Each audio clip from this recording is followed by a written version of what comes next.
राज्य सरकार चाष जमी और घर बारी जमीर आंशिक रेजिस्ट्रेशन को अनुमोदन दे बाहाबा नेउथिले सुधा विभिन्न स्थान में रेजिस्टर और सब रेजिस्टर माने प्लॉट रेजिस्ट्रेशन करूनाहांती। ए संपर्क में गत मास 30 तारिख में ओडिशा विकास अभियान सदस्य माने कटक स्थित आईजीआर कार्यालय को आसी स्मारकपत्र देते तेज यार प्रभाव पड़ा ना फल पुणी थे से आईजीआर कार्यालय दाबीपत्र देते आगको एने जनसचेतनता वृद्धि करा सहित अदालत द्वारस्थ होगा से चेतावनी देते।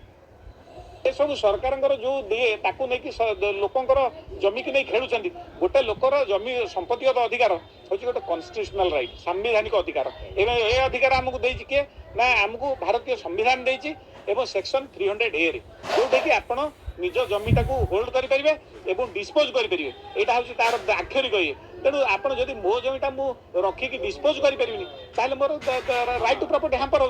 तेणु यहाँ नहीं आगे आगू निश्चित कोर्ट ऑफ लॉ को जीवु।